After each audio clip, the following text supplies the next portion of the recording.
कोटा के उद्योग नगर थाना इलाके में देर रात्रि को एक युवक को चाकू मारकर मौत के घाट उतार दिया। सूचना मिलने के बाद मृतक राहुल के परिजन मौके पर पहुंचे और राहुल को अस्पताल लेकर पहुंचे, जहां पर डॉक्टरों ने चेक करने के बाद राहुल को मृत घोषित कर दिया। सूचना मिलने के बाद उद्योग नगर थाना पुलिस भी एमबीएस अस्पताल पहुंची और शव को एमबीएस अस्पताल की मोर्चरी में रखवाया। आज सुबह बड़ी संख्या में वाल्मीकि समाज के लोग एमबीएस अस्पताल की मोर्चरी के बाहर पहुंचे। हंगामा के हालात को देखते हुए मोर्चरी के बाहर पुलिस का भारी जाब्ता तैनात किया गया। साथ ही परिजनों की मांग है कि परिवार में एक को सरकारी नौकरी और साथ ही 50 लाख का मुआवजा दिया जाए। हालांकि पुलिस और परिजनों के बीच समझाइश का दौर जारी है। उद्योग नगर थाना पुलिस द्वारा मृतक के शव का पोस्टमार्टम करवाया जा रहा है। वहीं साथ ही परिजनों का कहना है कि जब तक उनकी मांगे नहीं मानी जाएगी तब तक शव को उठाया नहीं जाएगा। फिलहाल उद्योग नगर थाना पुलिस मौके पर जाँच कर रही है। हालांकि पुलिस ने हत्या के आरोपियों को हिरासत में ले लिया है।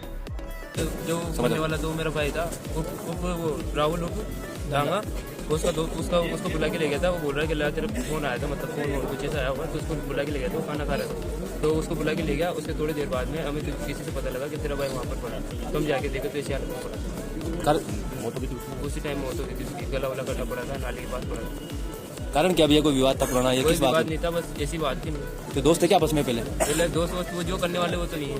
कैसे गए इसके साथ बुलाया था? बस इसको बुला लिया इसके जरिए, तो ऐसे काम हुआ। घर पे बैठा हुआ था, खाना खा रहा था। अचानक उसका मित्र राहुल डोंगा आया और उसको बुला के लेके गया कंसुआजीरी हनुमान जी के पास। वहाँ पर बाबू उर्फ सुनील करिया और कुछ लोग भी थे उनके साथ। मुझे नाम याद नहीं है, लेकिन FIR पकड़ चुके हैं वो उनको।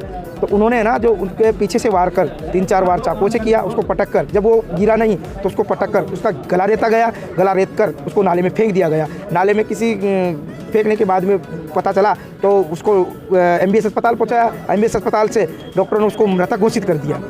मृतक घोषित करने के बाद में आज हमें सबको पता चला तो सुबह के समय हम यहाँ मोर्चरी सभी समाज के लोग पधारे हैं और हम विश्वास करते हैं कि भाई ये लोग भी अपनी मेहनत पे कायम रहेंगे। हमारा निवेदन ये है पूरे प्रशासन से कि ये एक वाल्मीकि समाज का गरीब परिवार का लड़का था जिसके साथ ये अन्याय हुए हैं, यह हत्या हुई है। तो प्रशासन से हमने 50 लाख रुपए मुआवजे और एक सरकारी नौकरी की मांग की है।